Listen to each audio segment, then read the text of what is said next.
Praise the Lord. இன்றைய நாளின் தியானத்துக்கான வசனம் அப்போஸ்தலர் நடபடிகள் புத்தகம் 12ஆம் அதிகாரம் 7வது வசனம். அப்பொழுது கர்த்தருடைய தூதன் அங்கே வந்து நின்றான். அறையிலே வெளிச்சம் பிரகாசித்தது. அவன் பேதுருவை விலாவிலே தட்டி, சீக்கிரமாய் எழுந்திரு என்று அவனை எழுப்பினான். உடனே சங்கிலிகள் அவன் கைகளிலிருந்து விழுந்தது.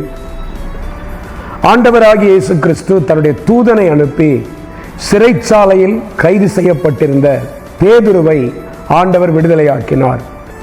எப்பொழுது விடுதலையாக்கினார்?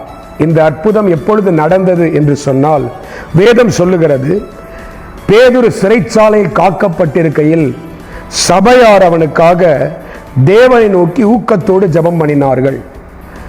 ஊக்கத்தோடு ஜெபம், ஊக்கமான ஜெபம். ஊக்கமான ஜெபம் அப்படின்னு சொன்னால் ஆங்கிலத்தில் கண்டினியூஸ்லி ப்ரேயர் அப்படின்னு எழுதியிருக்கு. ஒரு கண்டினியூஸான ப்ரேயர் எந்த இடத்துல இருக்கோ அந்த இடத்த பாருங்க, ஆண்டவர் பொறுப்பெடுத்துக் கொள்ளுகிறார். இப்ப பேதுரு தன் விடுதலை அவன் எதிர்பார்க்கவே இல்லை. அவன் தூங்கி கொண்டிருக்கிறான். வேதம் சொல்லுகிறது, சிறைச்சாலை தலைவர்கள் சிறைச்சாலையை பாதுகாத்து கொண்டிருக்கிறார்கள். பேதுரு தூங்கி கொண்டிருக்கிறான். தூங்கி கொண்டிருந்த அந்த இடத்துல தேவன் இறங்கி கிரியை செய்கிறார். ஏன் கிரியை செய்தார் அப்படின்னு சொன்னா, பேதுரு அந்த இடத்துல ஊக்கமாய் ஜெபிக்கிற சபையாருடைய ஜெபம். இப்ப நீங்க ஊக்கமா ஜெபம் பண்ணுங்க. ஆண்டவர் சில இடங்கள்ல தூதர்களை அனுப்பி உங்களுக்காக விடுதலையை கட்டளையிடுவார். உங்களுக்கான அற்புதங்களை தேவன் செய்வார்.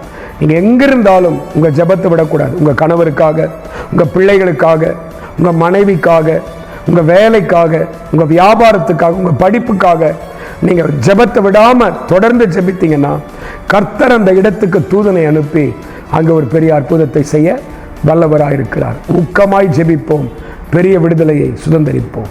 ஆமென். God bless you.